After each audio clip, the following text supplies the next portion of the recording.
Hola, hola, muy buenos días. Vamos a apagar la música, ahora sí. Espero que se esté escuchando bien. Muy buenos días, bienvenidos, bienvenidas. Estamos en la última sesión de Evolución 2023. Es el programa de capacitación de ADEPA que va por su cuarta edición, tercera, cuarta edición, eh, y que hacemos con el apoyo de Meta.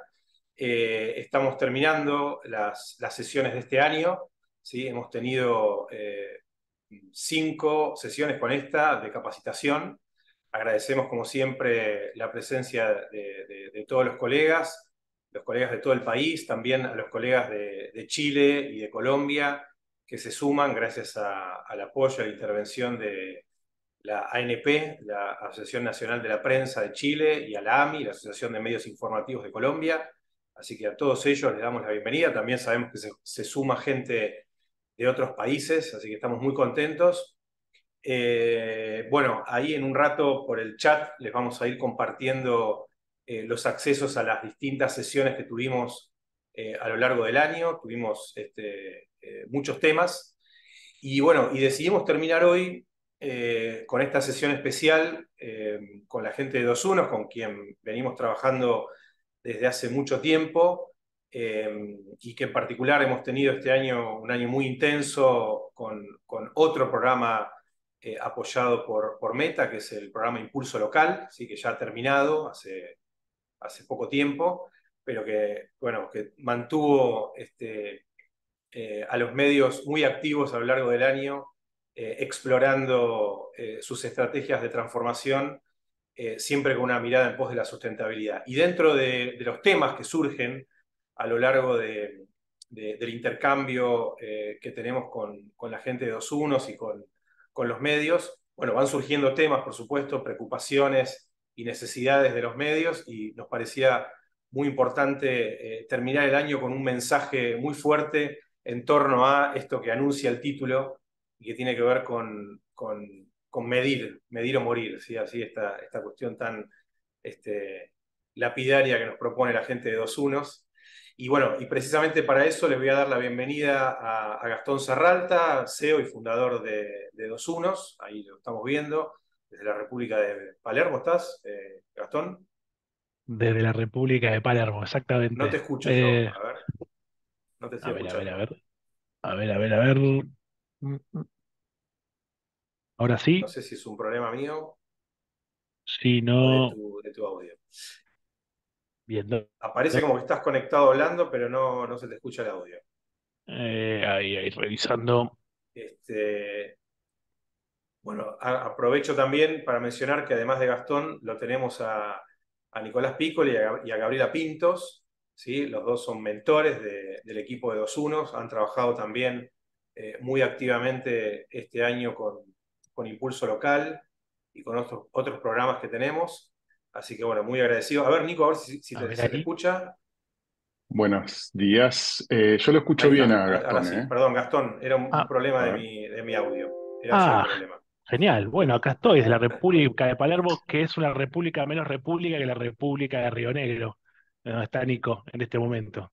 Ah, muy Pero Pitu me bien. acompaña, creo, desde la República de Palermo también. Bueno, Sí, nada, buen día, buen gusto. día. Gusto en Bueno, saludarlos a todos. Entiendo que se me está escuchando bien ahora mientras. perfecto, Gastón, sí, sí, ahora perfecto, ahora perfecto.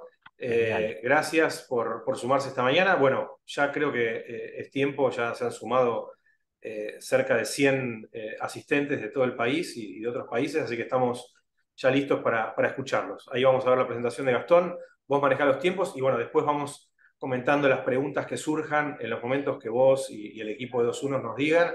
Les pedimos por favor a los participantes que pongan sus preguntas, sus comentarios en el Q&A o preguntas y respuestas ahí abajo de todo. Y las vamos a estar leyendo dentro de un rato. Gastón, todo tuyo. Gastón, Nico y Gaby. Per- Hasta luego. Perfecto. Gracias Andrés y gracias a todos y todas por sumarse hoy. La verdad que es un honor para nosotros ser parte de este programa que ya tiene una reputación enorme, muy buena, de mucho impacto. Está buenísimo que salga de Argentina y que trascienda esos límites.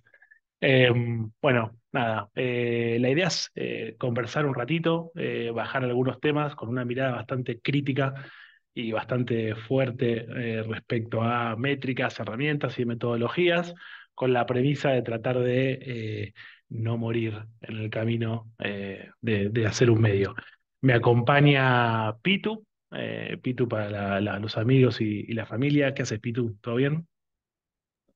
Buen día, Gastón, y bueno, buen día a todos. Gracias por estar ahí del otro lado.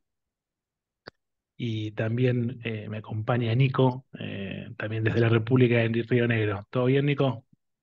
Todo bien desde acá, Patagonia, Argentina. Saludo a todos y nada, un placer participar.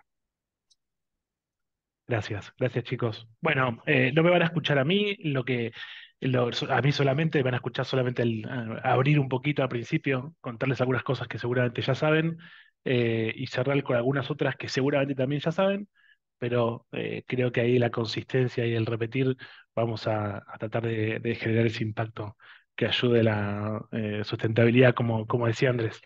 Y un poco, bueno, nada, metiéndome un poco en este mundo, nada, decirle gracias a DEPA por habernos invitado a participar. La verdad, vuelvo a repetir, es un honor para nosotros. Está buenísimo ser parte de este programa que espero que se siga repitiendo en el futuro. Y queríamos un poco abrir con esta frase de Clive, un matemático bastante controversial que hace unos cuantos años se le ocurrió decir que los datos, que la data es el nuevo petróleo.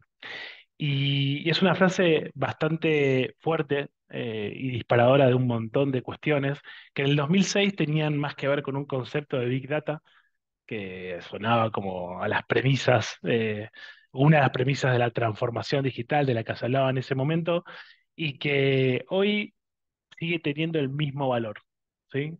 Todavía creo que este mensaje no ha llegado a todos los oídos, especialmente en esta industria que necesita de ese petróleo para poder vivir y sobrevivir.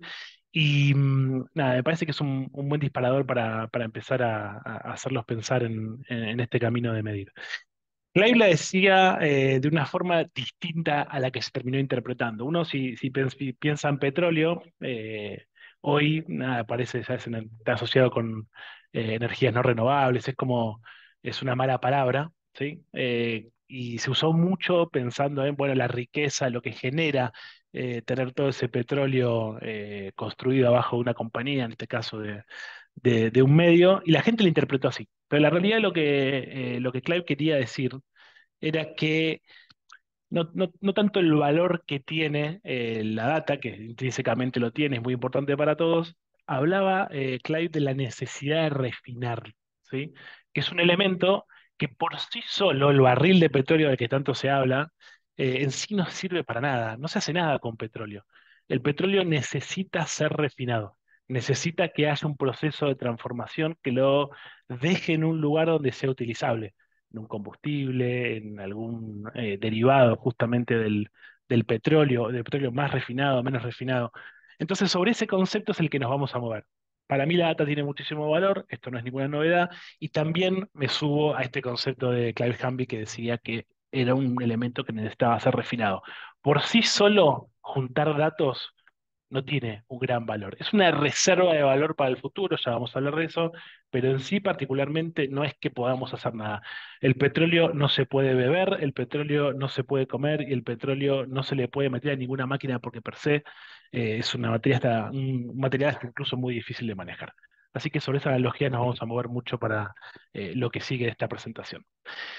Entonces, como vamos a tomar de base petróleo, queremos hablar un poco de esta paradoja de la medición que se da de sí, los datos son muy importantes, la importancia de medir y hablamos mucho de Analytics, hablamos del pasaje de Universal Analytics a Google Analytics 4, que en los primeros 6 meses de este año eran como el tema de data para los medios en el año. Y hoy un poco ya se acostumbraron a utilizar la herramienta, pero está esta cosa de es bueno y es malo. Es bueno en el sentido de que me dijeron que tengo que medir y mirar el real time, cómo va creciendo y va aumentando, me llena el corazón de, wow, cuánta audiencia que tengo en este momento, pero En general, en la cosmovisión, por decirlo de alguna forma, de los medios, un poco se queda en eso, ¿no? La analogía con el rating o el share de la radio, y no hay una clara visión, o por lo menos por ahí la visión es clara, me retracto. No hay una visión instalada de que los datos nos van a salvar. Y ni siquiera de la importancia de que si bien por ahí no los estoy usando ahora, que deberían, pero asumamos que no los están usando, deberían guardarlos porque en el futuro van a tener muchísimo valor. Cuanto más nos adentremos en el futuro, empezando desde mañana adelante, más chance tenemos de construir nuevas cosas que construyan, que es un poco también el título de esta presentación. Entonces, claramente sí, queremos medir, tenemos que medir. ¿Por qué? ¿Por qué lo tenemos que hacer? Si lo puede hacer esta señora en la India contando cuántos porotitos tiene, ¿por qué no lo vamos a hacer nosotros? Que prácticamente todo lo que hacemos minuto a minuto, desde el periodismo, desde los medios, de los productos digitales de contenido, el entretenimiento, si todo lo que hacemos en definitiva refleja una medición. En principio, para poder ajustar lo que hacemos y mejorar. Esta vez implica generar cosas nuevas, a veces implica apagar cosas que no funcionan, pero si no medimos, no vamos a mejorar nunca. Y es muy difícil instalar este concepto. Parece trivial, pero nos cuesta un montón. Luego poder comparar. Hay algunas comparaciones que en general los medios les encantan, que son los rankings de medios y cómo me va versus la competencia. Miro seguidores en plataformas sociales, miro personas y miro Comscore y comparo cómo le va a mi medio competencia, o me quiero comparar en alguna métrica de alcance en Twitter, mirando ahora que desde que Elon está llevando X adelante, ya podemos empezar a ver un poco qué alcance tuvo cada uno de los tweets en términos de visualizaciones. Esa comparación es más de ego, ¿sí? No creo que nos diga mucho, especialmente en el futuro de los medios, que no va por el volumen. Nos sirve para compararnos con nosotros mismos, cómo estamos intermensualmente, cómo estamos interanualmente, cómo está nuestro producto A versus nuestro producto B. Comparar es la base de ese ajustar y mejorar. Por otro lado, proyectar un, ¿cómo saber? Esta pregunta surgió muchas veces justamente en el proceso que hicimos con Impulso, se vio mucho porque eran decenas de medios con las que trabajábamos. ¿Cómo proyectar cómo va a medir ese producto que estoy por lanzar? Ese newsletter, ese podcast, la nueva sección, esa serie de videos que voy a publicar. Si uno no tiene alguna base de medición del pasado respecto a mi medio, a mis propios productos, no puedo pensar mucho o no puedo imaginarme mucho una base, una línea de base, como decíamos en Impulso, que nos permita más o menos entender qué audiencia, por ejemplo, va a tener ese newsletter que estoy por lanzar. Si tengo una base de correos que no sé, se registraron hace 2 años y hablo de 5.000 correos, si no tengo ese dato, si no sé cómo interactuaron esos 5.000 correos, si no los cuento, si no miro un poco cómo me ha ido con algunos envíos de correo en el pasado, no puedo saber cuál va a ser mi tasa promedio de apertura, ni tampoco cuál va a ser la forma en la que va a ir creciendo esa curva de suscriptos. No puedo proyectar si no tengo un dato para mirar para atrás, lo cual lo hace completamente necesario, y si no lo tenemos, proyectar no deja de ser mojarnos el dedo, medir el viento y ver de dónde viene y para dónde va. Y así no podemos construir. Luego también nos permite elegir. Cuando tenemos que priorizar cuestiones, productos, esfuerzos, personas, producir más de este tipo de contenido y menos de este, poner equipo el fin de semana, no poner equipo el fin de semana, hacer esa inversión o no, nos permite elegir. Si no sabemos cómo se comportan esos equipos, cómo se comportan esos contenidos, si no tenemos alguna línea que nos diga, bueno, sí, por ahí tiene sentido un formato de revistado para nuestro medio del fin de semana, pero lo va a ver el 12% de la audiencia que lo ve los días de semana. ¿Estamos bien con eso? ¿Tenemos un sponsor que nos permita empujar ese contenido, que nos dé algún ingreso que haga que ese producto sea sustentable? Bueno, todas esas cuestiones no se pueden tener en cuenta si no tenemos una base de datos. Y con base de datos no me estoy refiriendo a ese repositorio tecnológico donde guardo dato A, dato B, dato C, sino como una base, un colchón que me permita construir con información. ¿sí? Si lo podemos hacer para el contenido, ¿por qué no lo vamos a poder hacer con los datos? Elegir ante todo. Y algo que lo que en general no se habla mucho, que tiene, lo escuché en la asamblea anual de Wanifra, de un colega que me pareció espectacular, el concepto del semáforo, que mientras el proyecto va verde, el semáforo verde y todo fluye y tenemos ingresos, hay un sponsor que lo paga, todo es felicidad. Ahora, cuando de repente empieza a funcionar mal, necesitamos algún dato de ver cuál es el dato, el KPI, el indicador que queremos mejorar. Porque si no lo mejoramos, va a pasar de amarillo a rojo. Y esa transición del amarillo a rojo, de cuando un proyecto hay que pararlo porque no funciona, hay que repensarlo, hay que hacerlo más adelante, hay que sepultarlo y no hacerlo nunca más, lo que sea, es muy difícil ver ese semáforo. Y es más difícil verlo si no tenemos un dato que nos lo apalanque. O a veces cuando hay algún conflicto comercial editorial, algún conflicto producto tecnología o tecnología con comercial, si no tenemos algún dato que nos ayude a mirar los semáforos en rojo y decidir que hay un proyecto, que hay que parar un proyecto, una iniciativa, lo que sea, no nos va a ir bien, no vamos a poder alcanzar la sustentabilidad. Entonces, un valor oculto de los datos es una suerte de inyección letal para los proyectos, que vamos a hablar un poco de eso también más adelante. Como estamos hablando de petróleo y estamos hablando de refinar, en principio, antes de refinar, necesitamos guardar ese petróleo. ¿Y dónde lo guardamos? Hay 1000 lugares. Depende qué tipo de dato tengamos que guardar, hay distintos lugares donde lo podemos guardar. Con el petróleo es más fácil, porque solamente hablamos de litros y un determinado protocolo de seguridad para el almacenamiento. Pero cuando hablamos de data points, datitos así en crudo, usuarios por día, usuarios por hora, páginas vistas por semana, no sé, algún dato que está por ahí un poco más crudo, tenemos que tener un montón de cuestiones en cuenta. Les dejo algunas para que les queden en la cabeza. La primera tiene que ver con consentido y privado. Consentido, el usuario tiene que acceder a dejar ese dato guardado en ese medio. De esto se va a hablar mucho en 2024 con el fin de las cookies de terceros. Por otro lado, que sea privado y que esté respaldado por algún tipo de modelo de política de privacidad de datos, ¿sí? Y que esos datos no sean públicos.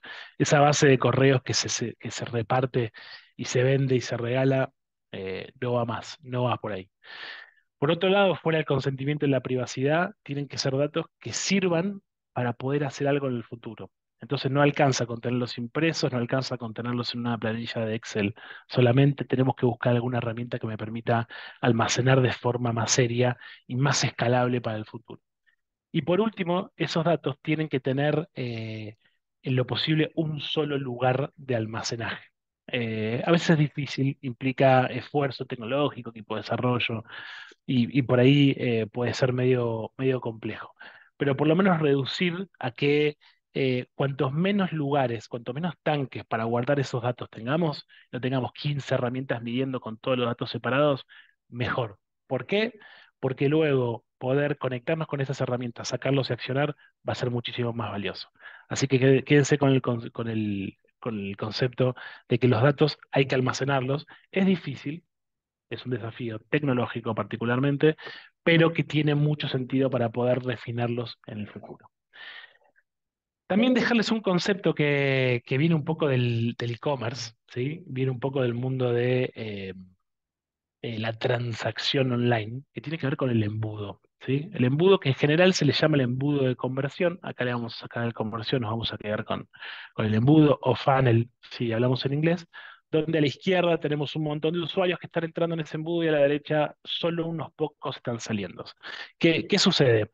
Es muy difícil lograr que los usuarios que estén a la izquierda lleguen a la derecha, porque a la izquierda son usuarios de alguna forma anónimos y a la derecha son usuarios que ya conozco, de los cuales tengo muchísima más información.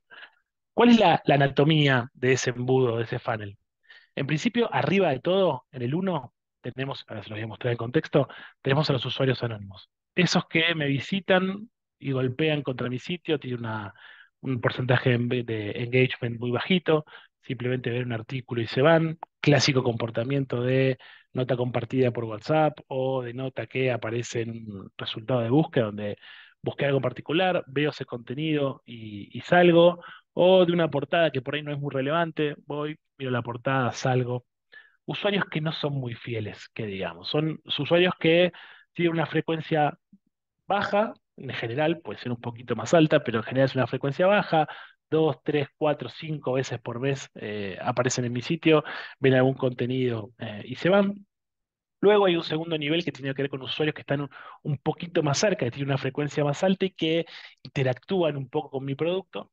Y por último, amantes de la marca, aquellos que necesitamos abrazar fuerte, porque son aquellos que tienen una frecuencia altísima, que generan algún tipo de interacción profunda donde me dejaron datos personales y donde quizás hasta logramos fidelizarlos tanto como para que lograr que paguen una suscripción, por ejemplo. O sea que completar este embudo e ir pasando los usuarios de 1 a 3 es el mejor de los mundos. Vamos a hablar un poquito de alguna metodología para hacerlo. De eso particularmente nos van a hablar más que yo, Nico y Pitu. Pero bueno, en principio dejarles este concepto de embudo que nos ayuda a entender que tenemos que lograr más usuarios de tipo 3 y menos usuarios del tipo 1. Entonces, ¿cómo se vería? A la izquierda los usuarios anónimos que andan pululando por ahí, luego que los vamos metiendo para dentro del embudo y al final terminan saliendo y son usuarios fidelizados, suscriptos, miembros, donadores, suscriptos a un newsletter, sea cual sea el modelo de negocio que tenga ese medio en particular. Pero así como el embudo se puede usar como una herramienta en e-commerce para hablar de cómo los voy llevando de menos fieles a más fieles, por decirlo de alguna forma, también tenemos un embudo, y embudo en el mal sentido, con los datos. ¿Por qué?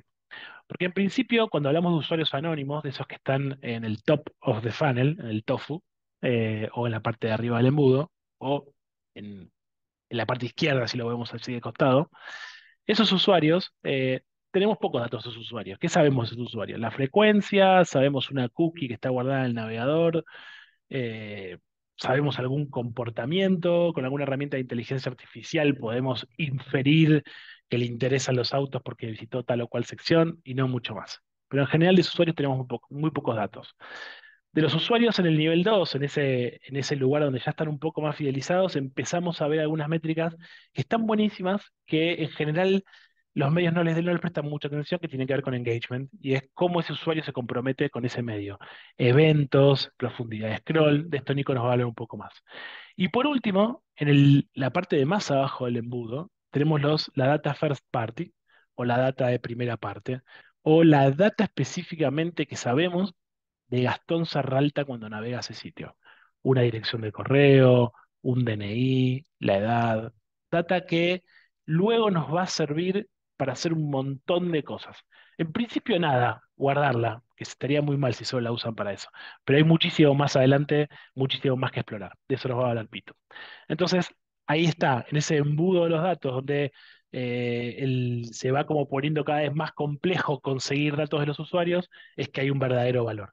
¿Y cómo sería? Bueno, tenemos del lado izquierdo muy poquitos datos, del lado de los usuarios fidelizados un poquito más de datos, y del lado del usuario que se registró, que se suscribió, que pasó por un Signwall, un Paywall, una registración un poco más dura, de esos podemos tener un montón de datos. Y ahí es donde queremos ir, al ADN de los usuarios.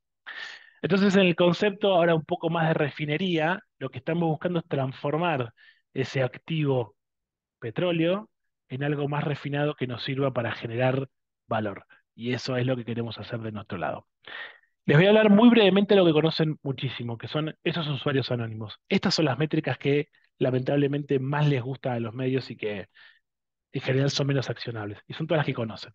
Cuando hablamos de usuarios anónimos, hablamos de, por supuesto no podía faltar el ejemplo con el Mundial, lo que vemos con nuestros usuarios en el real time de un GA4, por ejemplo, no deja de ser un volumen de 500 usuarios conectados en este momento con mi sitio. Ahora, no sabemos nada más allá de la afinidad con la marca, sabemos si miramos como miramos los hinchas, que algunos tienen camiseta de Argentina, no sabemos bien si son hombres, mujeres, no sabemos las edades, no sabemos qué es lo que están haciendo, en general tenemos una foto de esa visita en particular y nada más. Entonces no dejan de ser una horda de personas emocionadas con un tema, ¿sí? conectados en ese real time y sin muchísima más interacción que mirar un contenido, hacer scroll o bajar con el dedito un poquito más abajo y no sabemos mucho más. Entonces, esto es lo que parece un montón. Wow, tengo un grupo de hinchas juntos en un lugar o tengo 500 usuarios mirando la portada en este momento, pero no sabemos exactamente qué es lo que tienen esos hinchas por detrás, cuál es la intención, cuáles son sus patrones, cuáles son sus intereses, qué cosas les gustan, y ahí es donde nos queremos meter. Entonces, algunas métricas que en general sirven para medir este tipo de usuarios anónimos es la famosa palabra usuarios que tanto les gusta. ¿Cuántos usuarios tenemos por mes, por semana, por día? Es una gran métrica. Están las páginas vistas, los views, de dónde viene el tráfico, cuántas veces vinieron, por qué vinieron tantas veces, no lo sabemos. Un tiempo de permanencia promedio, que no es mucho. Cuando uno dice promedio es como ahí ya baja un poco lo bueno de la métrica. Podemos ver la cantidad de reproducciones en total de un podcast, podemos ver la cantidad de visualizaciones de un newsletter, podemos contar la cantidad de correos en una base de datos, podemos ver algún patrón de comportamiento así medio volumen o podemos medir el CTR, qué porcentaje de los que vieron algo hicieron clic y entraron, que en general entre paréntesis es una métrica que ustedes suelen llamar clics y no es tan así. El CTR es un ratio, es decir, una métrica sobre otra, es una combinación. Y en general ustedes hablan de clics, maten la palabra clic que no nos gusta. Nos gusta más hablar de usuarios, views y bueno, todas estas cosas que están por acá. En definitiva, esto es volumen y patrón. No es mucho, es inferir, es más o menos la media de mis usuarios quiere tal o cual cosa, lo cual a nivel usuario anónimo es bastante importante para hacer un montón de cosas, pero bastante poco importante. Tenemos que ir bajando a lo largo del embudo. Y para eso es que Nico nos va a hablar ahora de cómo fidelizar a esos usuarios. Un par de metodologías, un par de métricas. Nico, tu presentación, adelante te lo dejo. Gracias, Gastón. Sí, bueno, acá estamos, en el medio del embudo, en el medio del funnel, con esta idea de empezar a fidelizar usuarios. Tenemos un volumen, un montón de usuarios, personas que están del otro lado, que llegaron a nuestro sitio. Lo que tenemos que tratar de lograr y queremos es que vuelvan. Vuelvan una vez, vuelvan dos veces, vuelvan tres, cuatro veces por día, que se empiecen a formar y a transformar en esos amantes de la marca. Y para eso lo que tenemos que hacer es darle la bienvenida, por supuesto. A ver si logro. Oh, ahí va. Quería poner este meme viejísimo, esto delata un poco mi edad, creo que es de los primeros memes de internet, pero es decirle, bienvenidos a casa, entren, tenemos cosas preparadas para vos, tenemos todo en orden. Digamos, nosotros lo que queremos es empezar a fidelizar y empezar a tener esos primeros datos que recién Gastón hablaba de nada, esos datos crudos, esos usuarios que son volátiles, que llegaron por buscador, llegaron por un WhatsApp, un link que alguien les compartió, pero nosotros queremos que vuelvan, porque ese es un poco el trabajo de la fidelización. Y acá es donde empezamos a conocer un poco más, o tenemos que empezar a conocer un poco más a la audiencia, empezamos a tener los primeros datos, el primer contacto. Si lo vamos a invitar a casa una y otra vez, tenemos que saber un poco quiénes son, empezar a conocer sus nombres, qué les gusta, qué no les gusta, y tener en principio las cosas en orden. Algunas cosas muy generales que podemos hacer para tener esta casa en orden y para que nos vuelvan a visitar, porque si queremos que nos visiten varias veces al día, hay que tener algunas buenas prácticas y me doy el segundo gusto de poner otro meme viejísimo de internet. Este, es empezar a tener contenido de calidad que puede ser una obviedad. Digo calidad y cada medio interpretará lo que es calidad para su medio o lo que mejor puede producir de calidad. Y esto es, si queremos que visiten el sitio, queremos que consuman nuestro contenido, tenemos que hacer lo mejor posible para que ese contenido sea satisfactorio, digamos, ¿no? Digo esto para no, para tener volumen sí se puede tener un contenido que por ahí no es tan de calidad y demás, pero para hacer el siguiente paso necesitamos darle ese plus, ese agregado que haga que vuelva, ¿no? agrego lo de la información veraz y chequeada como otra máxima que también es una obviedad. Son todas cuestiones estándar, pero me parece súper interesante, sobre todo en momentos o en eras de fake news y inteligencia artificial y demás herramientas que hacen que los medios nada, refuercen esa veracidad de la información.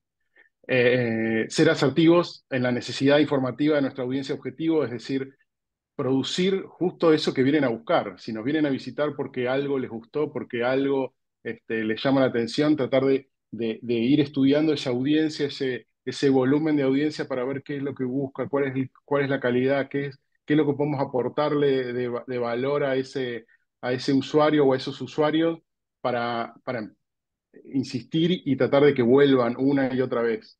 Y por supuesto la parte formal de performance de sitio, que sea ágil, que sea una experiencia agradable para el usuario, que cada vez que entre lo haga de buena manera y evitar alguna de las cuestiones que voy a mencionar acá, que es llenarlo de puertas y bloqueos para que su visita a nuestra casa sea un impedimento tras el otro. Acá mencioné algunas de las cuestiones, cómo llenar de ganas el sitio, tener que cerrar un montón de ventanas de promociones, de publicidad, de suscripciones, de newsletter, este, en fin, experiencias que lo que hacen es tratar de, o sea, podemos estar monetizando, pero a largo plazo esto no tiene una proyección muy linda, digamos, porque lo que hace es espantarlo en el primer momento, entonces lo va a pensar, o por lo menos va a poner un bloqueador de anuncios probablemente,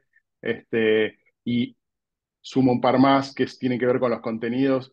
Si nuestro medio tiene paywall o tiene registración y lo ponemos detrás de noticias de último momento o noticias que son commodity que están en cualquier lado, lo más probable es que si recién nos está conociendo, recién está ingresando al sitio y nos estamos haciendo amigos y intercambiando los primeros contactos y le ponemos un muro, lo más probable es que no vuelva y vaya a buscar ese contenido la próxima vez a otro sitio o a otro lugar. Lo mismo con el clickbait, no son prácticas, digamos, agradables. Lo vivimos con nosotros como usuarios, seguramente cuando recorremos algunos otros medios y bueno, son cosas básicas, pero me parece que son como las normas de la casa que hay que tratar de respetar como para empezar a convencer a ese usuario que estaba por ahí dando vueltas y que queremos que vuelva una y otra vez. Para un pequeño tip que me parece que está bueno para analizar ese recorrido que está haciendo de nuestra casa, de, bueno, qué es lo que queremos que el usuario haga cuando llega a nuestro sitio y demás. Esa es una pequeña herramienta que se llama User Journey Map o mapa de experiencia de usuario, también muy utilizada en e-commerce y en sitios de conversiones, pero que tienen el propósito de analizar desde el punto de vista del lector, en nuestro caso, cómo es el recorrido en el producto, nuestro producto periodístico.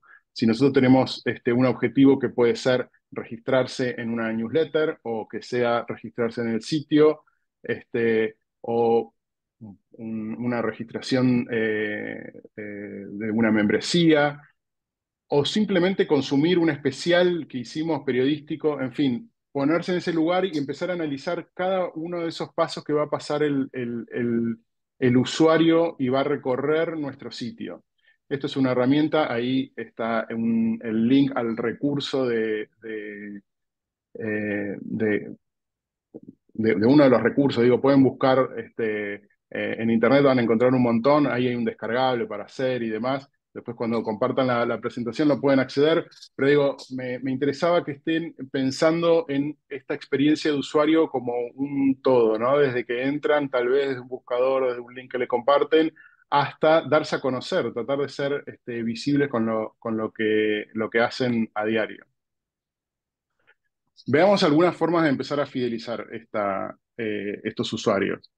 ¿Qué podemos hacer como medios? ¿Qué podemos hacer desde nuestro lugar para empezar a mostrarle nuestra casa y decirle, miren, vuelvan, estamos haciendo un montón de cosas estamos dejando todo para que vuelvan. Entonces vuelvan a la mañana, vuelvan a la tarde, vuelvan a fines de semana. ahí hay una cuestión de hábitos que es súper importante trabajar, que en los medios, digo, está creo que en todos los soportes que tiene que ver con qué se publica, cuándo se publica, empezar a producir formatos que construyan estos hábitos de consumo. Ahora vamos a ver algunos para que tengan en cuenta, pero notas de opinión los domingos o los fines de semana, eh, tener actualizada la información deportiva o enviar un newsletter. Todo ese tipo de hábitos de consumo lo que hacen es atraer y traer de vuelta a ese usuario para que consuma y generar esa necesidad informativa y satisfacerla sobre todo, ¿no?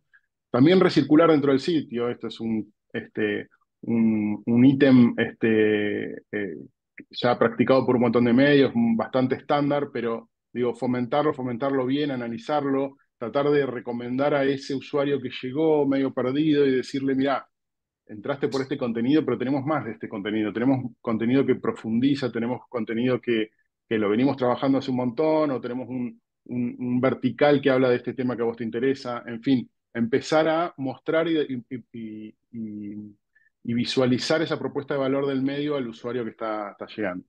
Las notificaciones push también es otra herramienta para fidelizar porque lo hace volver al usuario, es decir, si alguien aceptó, vamos a creer que con voluntad recibir alertas, eh, quiere decir que, bueno, tiene cierta proximidad y le interesa que cada vez que el medio produzca una noticia o tenga una breaking news, nos avise.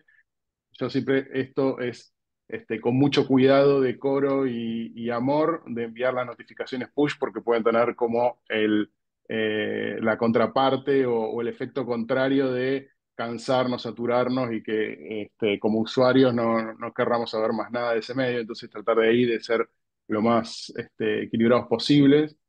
Hay formatos, ahora vamos a ver algunos formatos, pero el audio y el video lo que también traen esta cuestión de permanencia en el sitio, de visualizar y de permanecer a la escucha de las noticias o de lo que se produzca en audio en el medio. Y eso, digo, el tiempo de permanencia es un indicador, lo vamos a ver, pero es un indicador que nos marca un poco de que, bueno, el usuario por lo menos está disfrutando, se está quedando y le gusta estar, evidentemente, en nuestro sitio.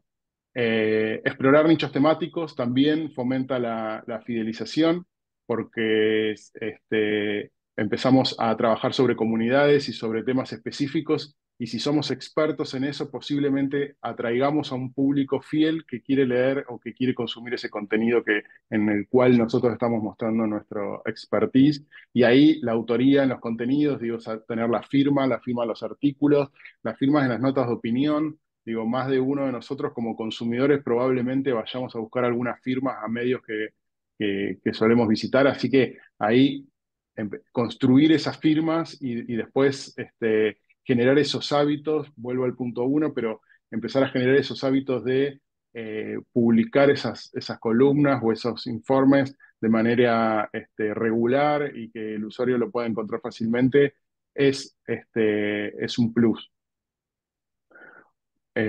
Voy a comentar algunos formatos. Sé que hay muchos formatos, después los vamos a ver, pero me quedo con tres formatos para fomentar esta fidelización: newsletters o boletines, un formato para mi modo de ver lindísimo, es muy flexible, se pueden hacer muchas cosas dentro de una newsletter, llegar a nichos, tratar de desarrollar temáticas que tal vez el medio no lo pueda hacer, no tenga los recursos, tal vez con una newsletter sí, con envíos que pueden ser semanales, quincenales, diarios. Digo, es muy flexible para la producción, para pensarlo. Generan hábitos de consumo porque quien lo lee, lo espera, se suscribe porque lo quiere tener y eventualmente les interesa y les gusta recibir esa información. Y podemos incluso testear temáticas. Digo, hay la newsletter como un test de temáticas también, digo, a explorar, a ver si hay un nicho ahí que podamos desarrollar. Es un instrumento súper importante, una herramienta muy importante para la suscripción, porque está probado, ahí debajo está una estadística del Telegraph, pero en general es un método que ayuda y fomenta la suscripción paga en un medio, porque ya al suscribirse a un medio ya está dejando los datos, ya está mostrando cierto compromiso con el medio. Y ahí va un poco lo que mencionaba Gastón, de empezar a tener esos datos y empezar a identificar ya cuando se suscriben a una newsletter, está dejando su nombre, su apellido, su correo, ya hay datos personales, ya se está identificando, ya lo podemos llamar por su nombre, ya empezamos a tener un poco más de información, perdón, y empezar a saber qué temas le gusta, digo, para saber qué usuario y quién se suscribió a qué newsletter. Ah, y yo puse acá una captura del Washington Post para poner un medio de algún lado, pero hay mil ejemplos que pueden ver de medios de todo el mundo sobre qué están haciendo para newsletters, algunas métricas claves para seguir y ver cómo funcionan las newsletters, por supuesto, cantidad de suscriptores, cuántos tenemos, digo, ese es un indicador. Otro indicador son los nuevos suscriptores o esas bajas, a ver cuándo se producen, tratar de analizar e interpretar esas bajas también. Si lo abren, por supuesto, acá hay una parte técnica que también puede jugarnos en contra, pero por eso hay que analizarlo, ver si no fue a la carpeta de spam, la carpeta de promociones, pero digo, tratar de ver esa apertura de correos, que es nuestro indicador para saber, digamos, si lo abre, si hace clics dentro del formato, si tenemos algún call to action que invita a suscribirse o invita a un evento o invita a otra cosa, ver esa tasa de conversiones también. Este, gran formato para la fidelización. Voy a pasar a otro menos, Perdón, Nico. sí, Nico, discúlpame, sí, perdón que me meta así nos intempestivamente. apuramos. No, no, no, no, no, es que justo hay una pregunta sobre el tema newsletter y aprovecho la A ver, coyuntura. Nos dice Marcelo ahí en el chat, ¿para qué edades son recomendables los newsletters? Supongo que edades de los usuarios. Y si hay alguna extensión promedio que se sugiere utilizar. Bueno, es muy amplio el tema newsletters, obviamente, depende de la estrategia, como bien explicabas vos, de cada medio, pero ¿tenés alguna recomendación para plantear respecto de estas preguntas? Vos o Gaby, o como les parezca mejor responder. dale, voy yo con lo que sé. Digo, sí, es muy general la pregunta en cuanto a extensión. Es muy difícil saber cuánto es la extensión de acorde a un. Depende mucho también del contenido que yo estoy compartiendo, ¿no? Si es por ejemplo, una newsletter que se envía de manera diaria, digo, porque es el estándar de la industria de medios, es enviar un correo a la mañana con las noticias del día. La verdad es que ser demasiado largos y extensos ahí no lo veo como lo mejor, por una cuestión de que es un consumo diario rápido de mañana en el desayuno y que ese hábito ahí tiene que ser un poco más rápido, sí, con no tanta tensión. Tal vez si es un contenido que tiene que ver con notas de opinión, columnas de opinión, que son semanales, que están distribuidos durante el fin de semana, tal vez merezca un poco más de extensión ahí. Digo, siempre lo mejor, y esto es que lo midan, digo, que cada medio mida y proponga haga esa propuesta y vea qué tal le resulta, digamos, porque podemos hablar de márgenes o de prácticas estándar en la industria, pero de repente algún medio le puede encontrar la vuelta a hacer algo extenso y que le funcione y que sea un éxito y rompe la estadística, y está bien también, por eso es que lo más recomendable es que, que saquen ese petróleo y lo refinen, lo analicen y vean cuál es la mejor práctica. ¿Qué más? Ah, la otra pregunta era la edad. Mirá, la edad Sí. ahí, todos tenemos un correo porque, digo, para registrarse en cualquier plataforma nos piden un mail y demás, así que eh, no tengo estadísticas exactas como para dar sobre consumo de newsletter en los jóvenes. Entiendo que es de 25 para arriba, pero no sé si los chicos tienen alguna data al respecto. Va a Depende de depender la mucho del temática también medio, ahí, ¿no? ¿no? También eso, del Ujú. medio, de la temática. Eh, sí, yo estoy más con vos lo que decías, Nico, de probar, medir, ver. Tal vez si es un newsletter que apunta a una determinada justamente edad y algo de nicho, bueno, también probar si realmente eso que estamos apuntando después es lo que sucede. Pero bueno, sí es bastante abierto o demasiado específico para tratar a lo mejor solamente en una sesión, Andrés.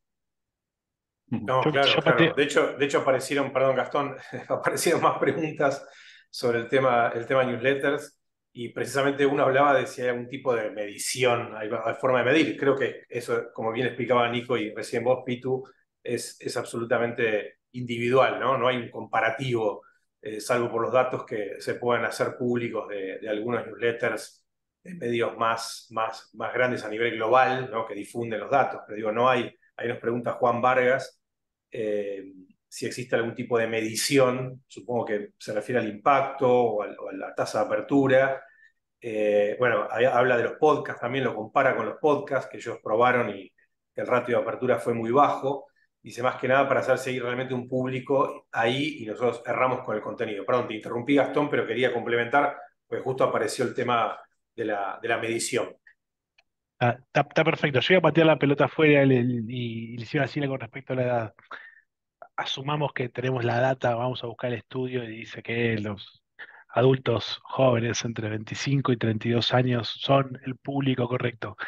¿Qué hacemos con esa data? Porque es muy probable que nuestra audiencia, a menos que sepamos por una suscripción la edad que tiene, que les aseguro que debe estar cerca del 0,01% del volumen total de su audiencia, es decir, si compara la izquierda del embudo contra el final, por más que tengamos ese dato, no es muy accionable, que digamos el tema de la edad, es más de descubrir. Y algo respecto a la medición, no sé si después, Bónico, vas a agregar algo, pero lo hago muy breve. La tasa de apertura de un newsletter es el dato. Hay mil variables de por qué eso puede no ser una buena tasa. Y con una buena tasa me refiero a algo por encima del 15 o el 20% de tasa de apertura promedio de un newsletter es decente.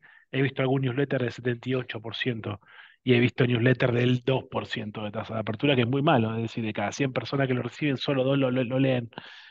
Hay mil variables, pero esa es la métrica para estudiar, sentarse, reflexionar para mí.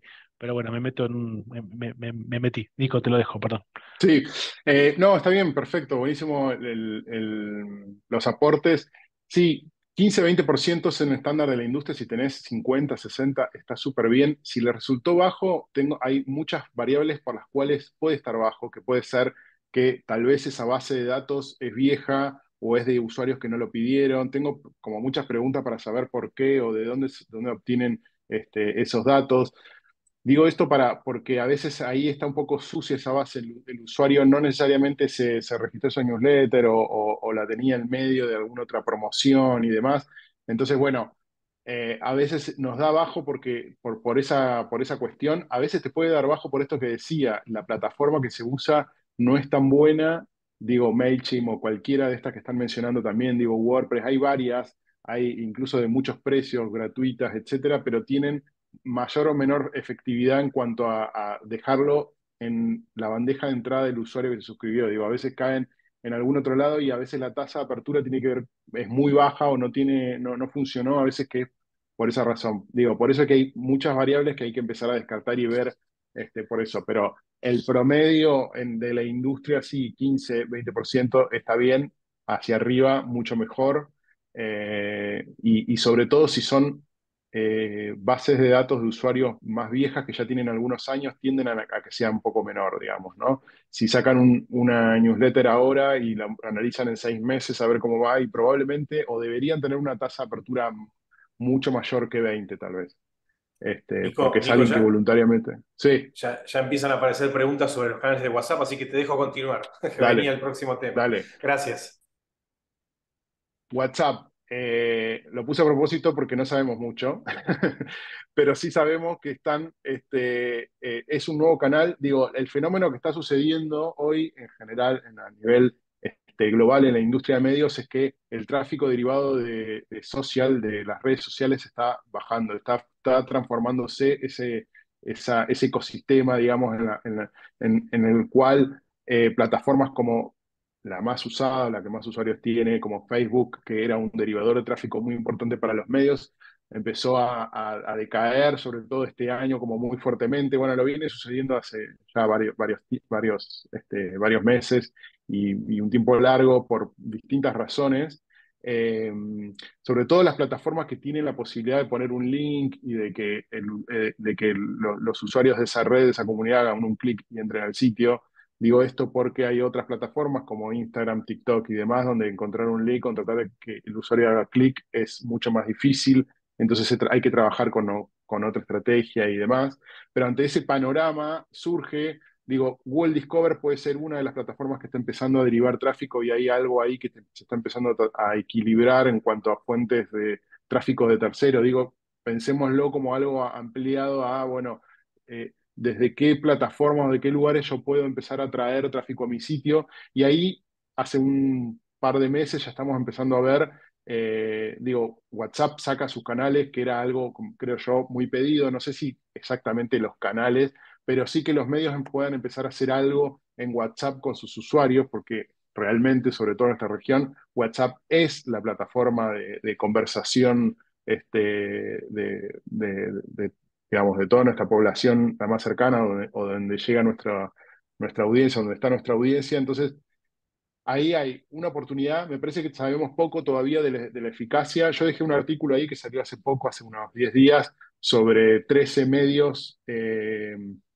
del mundo que están utilizando los canales de WhatsApp y cómo los utiliza cada uno. Hay un medio de Argentina, está La Nación ahí contando su experiencia. Me parece que hay terreno para explorar acá. Digo, tiene un potencial que hay mucha gente en WhatsApp. Digo, eh, creo que todo el que tenga un celular usa WhatsApp para comunicarse. Hay muchos formatos también posibles, digo, más allá de que siempre foto, texto y un link, digo, yo lo estuve probando con algunos canales, digo, tiene la posibilidad de activar los alertas, es decir, que te llegue una notificación cuando un medio publica, entonces esto podría derivar en un uso para breaking news, por ejemplo, o para noticias de último momento, o para noticias de otro tipo, poder hacer un resumen a la mañana, como al estilo newsletter. Digo, hay varios formatos dentro de estas posibilidades de publicación en las cuales nada, se puede empezar a explorar más allá de tirar links y tratar de que vuelvan a nuestro sitio. Hay pocas métricas también, no tenemos un dashboard de indicadores acá que nos ayuden a mejorar y hacer, hay bastante poco, tenemos las reacciones, que esas son públicas, las vemos todos, podemos ponerle algún código a nuestros links, algún UTM o algo para darle seguimiento a esos links y ver cuánto tráfico efectivamente está derivando la plataforma, saber las cantidades de seguidores por canal y no mucho más. Pero bueno, me parece que ahí hay una oportunidad. Sé también que están habilitando como muy de a poco a ver qué medio, qué personalidad, quién está ingresando a la plataforma. Pero bueno, nada, paciencia para los que no están, para los que están, compartan con los demás su experiencia que nos enriquece a todos como industria. Pero bueno, veo que hay algunas preguntas, varias. Acá el litoral cuenta que tiene como una buena práctica para usar los UTM en los links, si no, imposible de medir. Buenísimo, excelente. Claro, porque es esto, digamos, ¿no? No hay mucha métrica. Eh, no han abierto encuestas, audios, etcétera, solo foto, video, claro, sí, es como limitado. Ahí comparte también Andrés el artículo al Nieman Lab, donde está un poco la experiencia de varios medios. Sigo pasando. Eh, Tercer formato, con esto voy terminando. La portada, subrayo portada, portada, portada, porque en algún momento, los que estamos hace años en Internet decían, la portada, la home is dead, la home murió, el tráfico viene de social y la gente entra por un artículo y después se va, nunca mira la portada, y había todo una ola sí, de tendencias de uso de los sitios y de análisis que decía que la portada había muerto, la portada no murió, creo que nunca murió, fue cuestionada, vamos a reivindicar acá la portada como formato espectacular. Es la vidriera de nuestro medio, es el lugar donde editorializamos, es el espacio más caro de nuestro medio, es el lugar donde mostramos lo que hacemos, es el lugar donde empezamos a generar el hábito que hablábamos hoy de la fidelidad. Digo, mencionamos la newsletter, tenemos los datos, mencionamos en WhatsApp, estamos en el bolsillo de esas personas, les podemos mandar alertas, digo, ya tenemos un contacto mucho más cercano a ese usuario que era volátil y que estaba, que no lo conocíamos, empezamos a tener un poco más de información y la portada es una gran herramienta, un gran formato para hacerlo volver al usuario porque le tenemos preparada información, tenemos contenido de calidad, tenemos nuestro peso editorial ahí. Digo, puse esta portada, podría haber sido cualquiera, pero es un formato clave. Algunas de las métricas para tener en cuenta, para medir portada, bueno, obviamente tiempo de permanencia y cantidad de clics que hay dentro de la portada, saber qué están navegando. Una herramienta que no la tiene Google Analytics, pero hay otras que pueden usar, son los mapas de calor. Los mapas de calor nos van a dar una idea, una noción de dónde están haciendo clic las personas, digo, cómo están navegando nuestro sitio, cómo están scrolleando, qué les llama la atención. Es una buena métrica para hacer cada tanto y ver, sobre todo después de rediseños o de cambios que hagamos a las portadas, ¿no? Hay otros formatos para generar engagement y fidelidad con la audiencia desde nuestro lado, formatos como el live blogging, formatos como juegos, trivias, encuestas, cuestiones interactivas que podamos hacer con nuestros usuarios, lo hacemos participar, los retenemos, eh, visualizar datos, infografías, podcast. Digo, estos son algunos de los formatos posibles, probablemente haya más, pero que tienen que ver con esto, ¿no? Con la noción de estar en este embudo y decirle a ese usuario masivo y volátil, quédense, vuelvan, tenemos más contenido que te va a interesar y demás, y empezar a tener los primeros datos de esas audiencias con su nombre, su apellido o algo, para que después los podamos contactar o podamos empezar a analizar y medir su comportamiento. Porque lo que queremos es que sean amantes de la marca y hacia allá vamos. Les dejo algunos checklists de métricas que pueden servirles para medir esta fidelización. Es cuántas páginas visitan por cada sesión en el sitio, el tiempo de permanencia, tanto en el sitio, tanto en la portada como en los artículos. Digo, si hice un artículo largo y extenso y tiene segundos, quiere decir que no hubo mucha fidelidad ahí, digo, para empezar a analizar y ver si esos formatos realmente están funcionando o no. Registración a productos, newsletters, canales sociales, eventos, charlas, todo lo que sea el registro y que el usuario esté dejando algún dato en alguna acción del medio. Eh, la retención, que es una nueva métrica en Google Analytics 4 que también está bueno ver. En fin, hay probablemente otras métricas más, pero esto es empezar a entender un poco ese hábito, ese consumo. Así llegamos a los amantes de la marca, que son los que han pasado por este funnel, y le doy la palabra de esta manera a Gabriela Pintos, a Pitu. Adelante. Primero probamos, hola a todos, primero probamos a ver si puedo pasar bien la pantalla antes que cualquier otra cosa. Déjenme probar. Y estoy de vuelta igual ahora, no paso. A lo que probamos antes, les contamos esa infidencia. A ver, a ver, No a sé por ver. qué no paso. Vamos que lo vamos a lograr. Vamos que lo logramos de nuevo. Zoom no nos va a ganar. No, no. No sé por qué. Ahí estás. Creo que ahí En estás. teoría sí, pero a Ah, ver, ahí pasé o fuiste vos. No. estás. Hace clic con el ¿Fui mouse. yo? Siento que estás teniendo el control, pero escucho pling pling en la Sí, computadora. pero porque estoy haciendo, pero no me Ahí, reacciona. ahí- Ahí fui. A ver, ahí ahí. estás. Va Voy lento, para. ¿no? Bueno, voy yo, voy yo. Dale, dale, listo, Ahora todo tuyo. sí. Listo, bueno, gracias. Bueno, llegamos al final del funnel.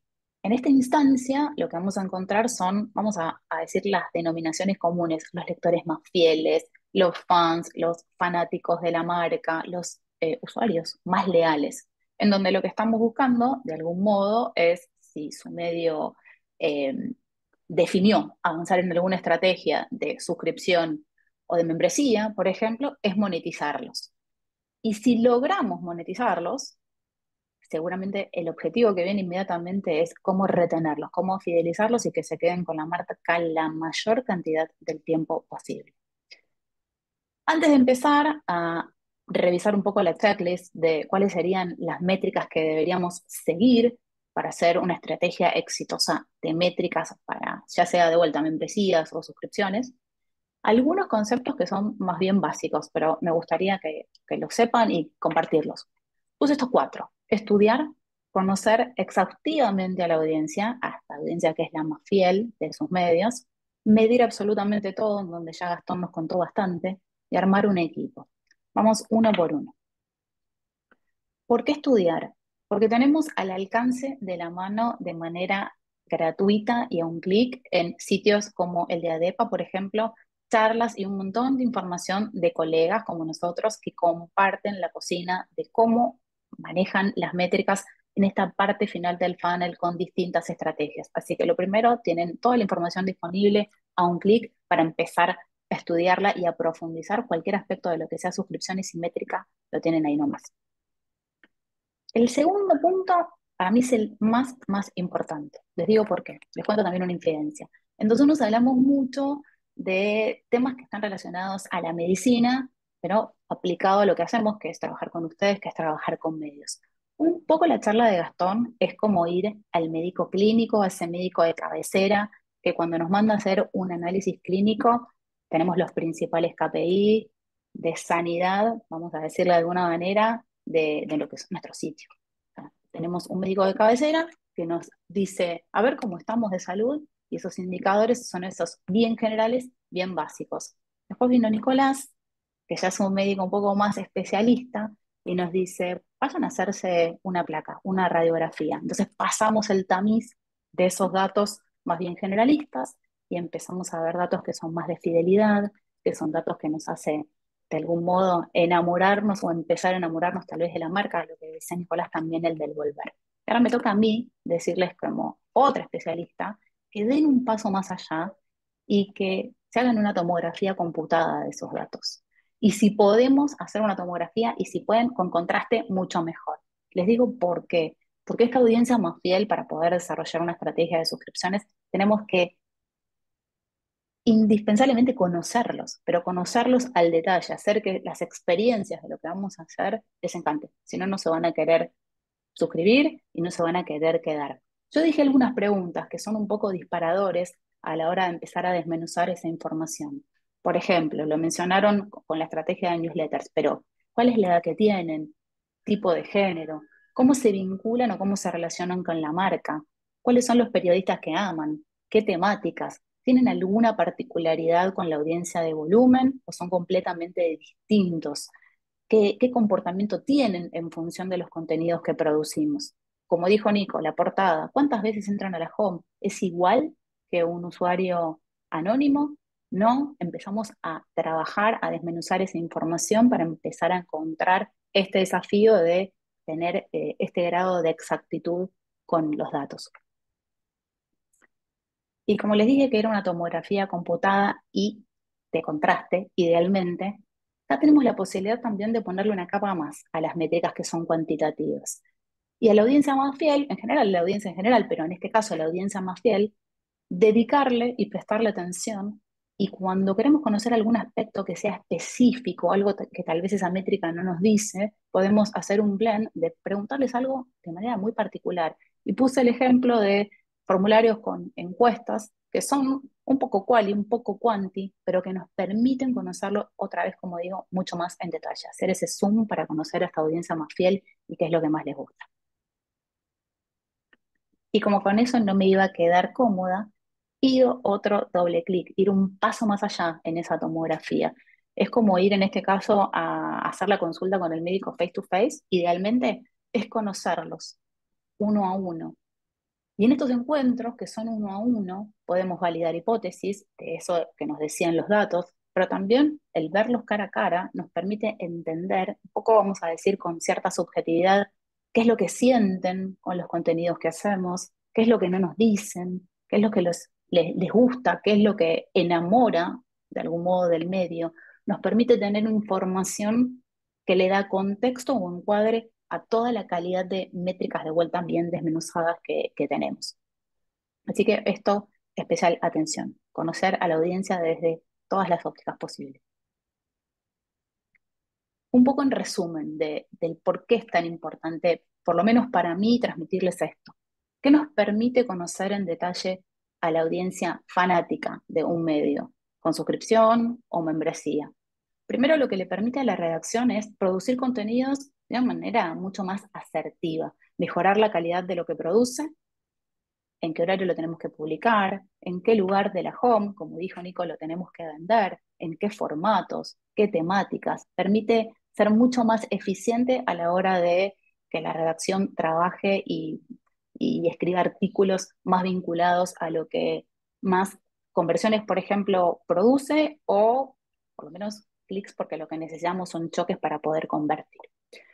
También es muy importante para la retención o el churn, que son las personas que ya convertimos y pagaron, pero que por algún motivo nos abandonan. Esa tasa de abandono nos permite conocer mucho más qué acciones o tácticas podemos desarrollar para retenerlos y que se queden.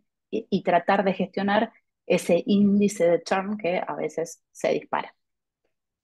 Como les dije, también vinculado a la redacción, medios que, por ejemplo, tienen un modelo de suscripción más hard, más cerrado, en donde ven que los contenidos dicen que son exclusivos para suscriptores, acceder es solamente cuando pagamos, elegir esos contenidos de vuelta con un grado muchísimo más de eficiencia, porque conocemos a la audiencia y conocemos qué es lo que valora el suscriptor.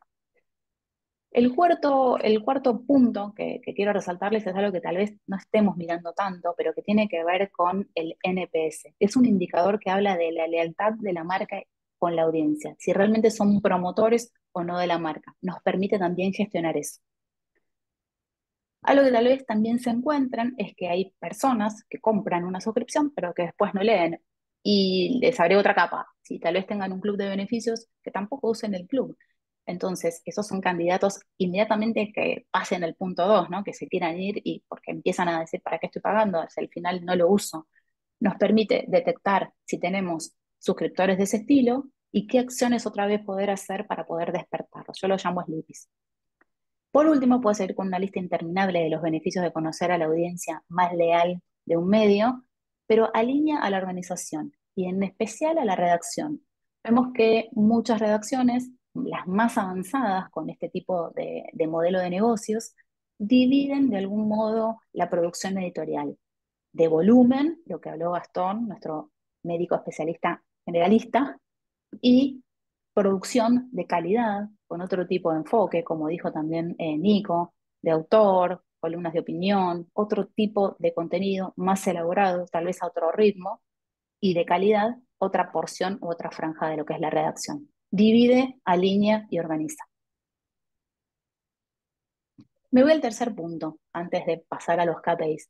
Gastón explicó la importancia de medir todo cuando explicó lo de la refinería. Yo acá lo que rescato para no reiterarnos es eh, la posibilidad de analizar toda esa información. Si está guardada, está almacenada, y es súper importante tener absolutamente todo tallado, todos los puntos de contacto en donde interviene una membresía o una suscripción para poder tomar decisiones.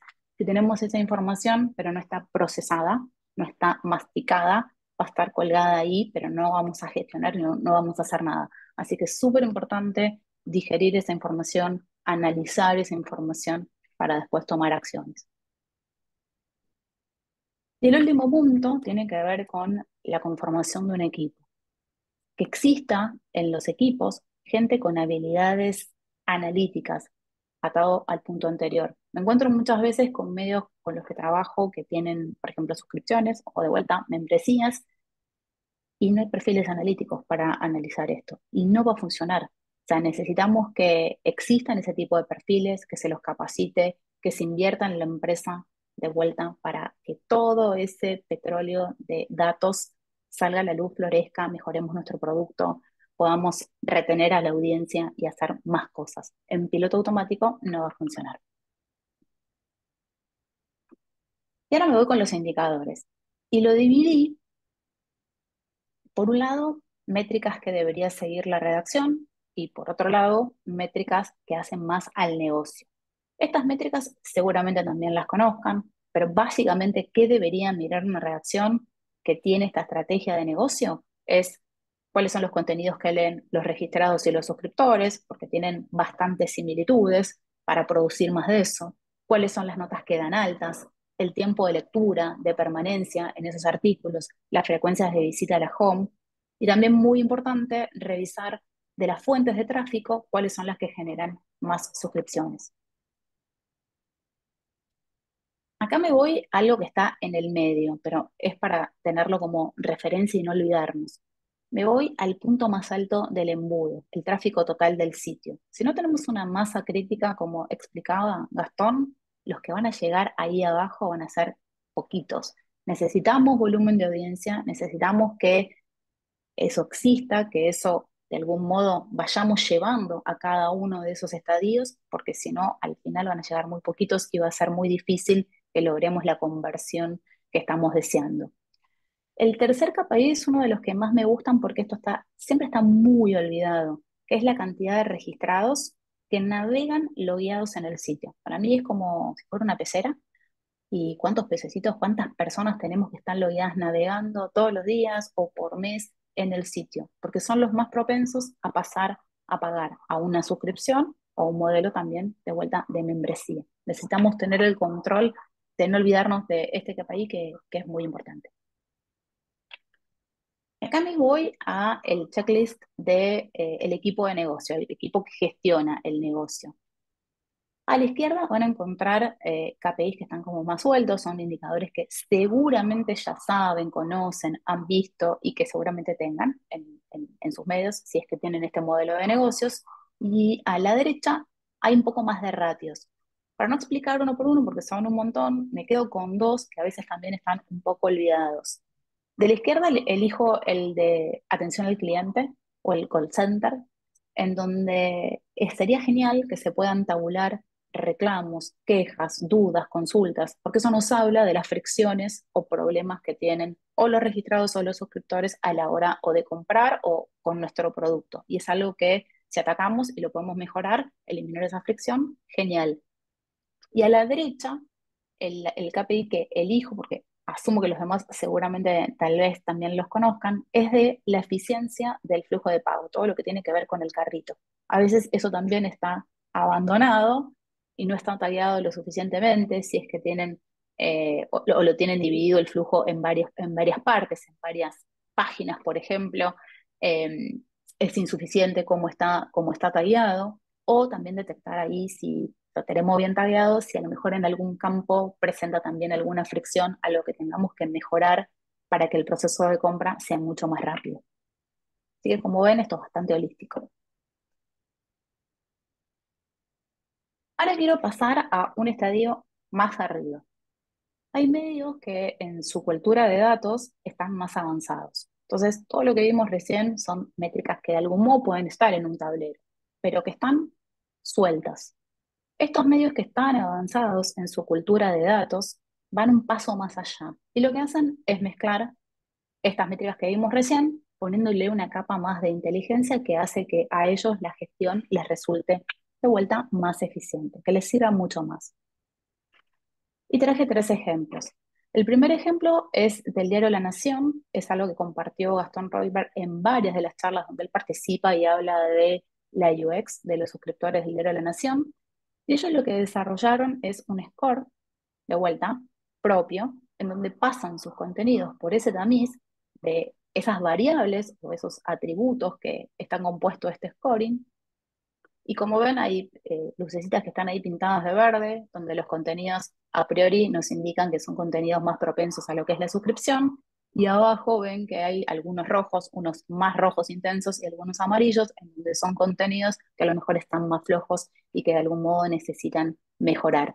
Es el blend de la combinación de algunos de de los KPIs que vimos anteriormente o alguno que desarrollan de manera propia. De vuelta, un paso más allá. Segundo ejemplo, este es de Clarín, que compartió también Javier Cravies cuando presenta cómo es el modelo de suscripciones de Clarín.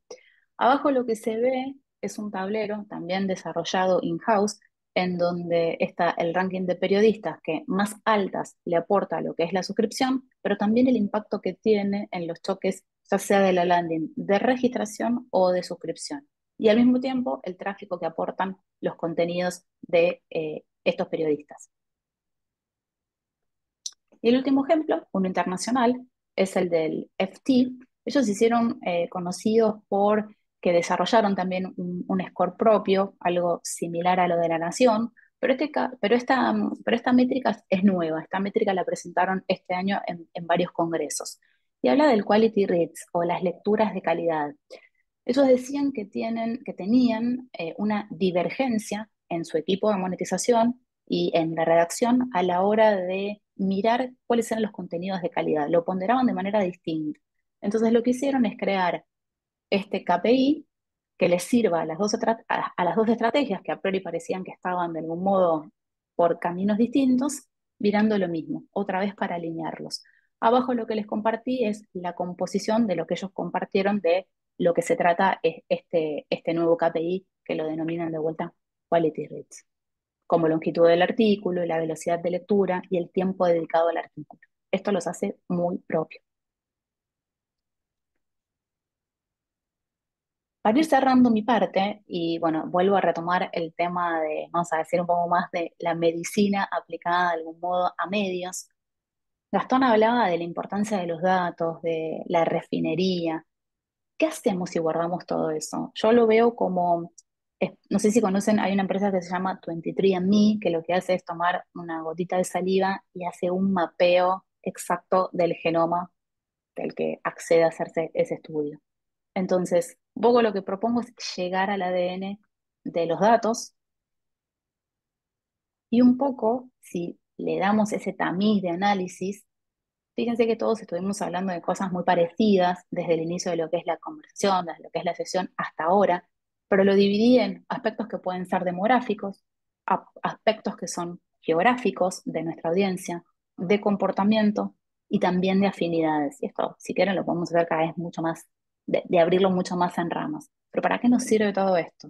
Si su medio tiene los dos modelos de negocios, ya sea monetización y o de suscripción o de membresía, nos permite segmentar a la audiencia de una manera mucho mejor, poder obtener mejores ingresos, realizar segmentaciones que son muchísimo más asertivas o muchísimo más eficientes. Este es un poco el mapa de cómo vemos que podemos llegar a desgranar la calidad de los datos, si es que, como dijo Gastón, primero los juntamos, los guardamos, los procesamos y después tomamos acción. Te devuelvo a vos, Gastón, la presentación. Pero claro, el tema es cómo llegamos a esos datos, ¿no? Entonces la idea es un poco meternos muy rápidamente en herramientas. Y no cualquier herramienta, sino las herramientas correctas, no como esa cinta métrica que ven ahí, que no se entiende nada. A veces, cuando le preguntamos a los medios, ¿medís? ¿Tenés herramientas? ¿Hay cultura? ¿Hay...? Sí, sí, tenemos las herramientas correctas y nos muestran una cinta que no tiene los números correctamente puestos, que no mide nada, simplemente junta datos. La idea, otra vez, no es solamente juntarlos para guardarlos, sino también refinarlos, entenderlos y tomar decisiones con eso. Entonces, respecto a qué herramientas se pueden usar para medir, hay millones. Dejamos acá algunas que son más de contexto general, más generalistas. Google para medir on-site, Charbit o Marfil para medir el engagement de la audiencia, News Consumer Insights para meterse un poco más en profundidad en cómo fidelizarlos, SimilarWeb cuando no tenemos data de nuestra competencia en nuestro mercado, o Comscore cuando sí la tenemos, Looker Studio para armar dashboards de manera gratuita y Real Time Consumer Insights, por ejemplo, para mirar en tiempo real qué es lo que está pasando con un poquito más de información de la que me da Google Analytics. Ahora, depende en qué lugar nos metamos. Si nos metemos en WhatsApp, podemos ver las métricas que mencionaba Nico que están en WhatsApp. Si nos metemos en suscripciones, depende de la herramienta que usemos para hacer paywall, probablemente ahí tengamos un montón de petróleo. Si pensamos en newsletters, si usamos Substack, usamos Mailchimp, ahí hay un montón de métricas para mirar. En general son todos tanques, como mostraba al principio, que tienen información desparramada y no consolidada, que luego en alguna estrategia futura hay que pensar qué es lo que vamos a hacer para consolidar. Y en ese camino y pensando en el petróleo, lo que les planteamos es que tengan una plataforma de medición parecida a esta que está en la foto que hizo Midjourney, que muestra cómo en el medio de una tormenta, en una industria súper complicada, súper llena de propuestas, que se está transformando fuerte con inteligencia artificial, que se está transformando en las fuentes de contenido, estamos volviendo a pensar en calidad, a pensar en engagement, métricas que estaban olvidadas estuvieron olvidadas durante un montón de tiempo. Entonces, si pueden pensar en una cultura del dato, probablemente su plataforma de extracción, refinamiento, estivado y análisis de petróleo se parezca un poco a esta. ¿Y cuáles son las claves para que eso suceda? Extraer ese petróleo, medir, en definitiva, poner la sonda y traerse datos, guardarlos en algún lado, en un data warehouse, en una herramienta de analytics, en varios tanques, en uno, en dos, en tres, no en 100, algunas herramientas. Enriquecerlo, tratar de ir a ese ADN que mencionaba Pitu respecto a la totalidad de todo lo que le pueda extraer a esa audiencia, acuérdense, con consentimiento y con privacidad. Combinar los datos, combinar esa data que aparece para que se transformen sus propios indicadores. Recuerden que si bien hay un montón de métricas de industria, se pueden combinar de múltiples formas para que les dé algún dato relevante que para su modelo de negocio, para su producto tenga sentido. Y por último, lo más importante, utilizarla para tomar decisiones. Les dije al principio que un poco este petróleo era el combustible del futuro y esto está un poco apalancado sobre que la inteligencia artificial necesita datos para entrenarse y hoy parece todo muy generalista y mucho volumen y las herramientas que vienen prehechas, pero probablemente en el futuro cada medio tenga su propio modelo entrenado y para poder entrenar ese modelo van a necesitar data del pasado para poder construir el futuro. Así funciona un poco, por lo menos ahora, y en 2024 probablemente también. Eh, es lo que hace falta para crear nuestra propia inteligencia artificial. Así que créanme que la parte de guardado tiene un valor muy importante para el futuro. Y no es solamente tomar decisiones hoy, sino créanme que también le están hablando a sus yo mismos del futuro que les van a agradecer que hoy pongan sondas a buscar datos. Entonces, un poco el planteo es, o miden o mueren, y con morir a veces es solo caer en la mediocridad y una audiencia que no los quiere, que no los elige, y una audiencia que no crece y que tiene una pérdida vegetativa de influencia, de alcance y en definitiva de impacto sobre las audiencias que tienen. Si no toman datos para construir ese futuro, para agregar valor y hacer que la audiencia tenga algo distinto, se van a morir, así de malo como suena. Y se les va a prender fuego a la plataforma, que no es literalmente lo que queremos que les pase. Nos dedicamos todos los días a tratar de evitar estos incendios súper locos de plataformas. Y con plataforma, en este caso me refiero a el producto que tienen como medio. Pónganlo en valor, pónganle herramientas para medir y abran un poco la cabeza para tomar decisiones con esos datos que están dando vueltas por ahí. No se queden con la idea de que se van a morir, quédense un poco más con la idea de que hay que construir futuro y para eso hace falta medir datos, cultura del dato y transformarse un poco en lo que viene el futuro. Estamos súper cortitos de tiempo, nos extendimos un montón, qué suerte que pudimos contestar algunas preguntas. Si tiene alguna pregunta así como a modo de cierre, bienvenida, este es el momento. Estamos los tres Acá para estoy, contestar un Gastón. poco lo que surja. Andrés, adelante. No, no, te decía que acá estoy, sí, perdón que me metí así otra vez intempestivamente, tengo ese Hágale, poder, ese poder. por supuesto. No, básicamente por la hora, pero la verdad que han hecho un trabajo excelente en esta capacitación. muchísimas gracias a los tres. La verdad, te comenté recién por privado, Gastón, que parece un posgrado esto, porque han tocado un montón de aspectos clave. Y bueno, creo que la participación de nuestros asistentes así lo refleja. Como dijiste, hay muchas preguntas que fueron respondiendo. Acá nos preguntan si hay algún curso y capacitación para mejorar el análisis de datos. ¿Hay algo más que conozcan? Knight Foundation está por lanzar uno, entiendo, en febrero. Es una certificación paga que es para análisis de datos para medios. Hay mucho dando vueltas en YouTube, en los canales del GNI y algo del Knight Foundation publicado que habla de data. Y hay mucho de tirarse al petróleo y nadar y tratar de entender desmenuzando, porque todos los cursos que hay de datos en general, no sé, en Argentina y varios que les puedo recomendar, son muy generalistas. Y creo que los van a dejar con más preguntas que respuestas. Nada, eso. No, estoy pensando yo también, acá con el equipo de ADEPA podemos buscar algo de material también para dar algún tipo de recomendación más adelante.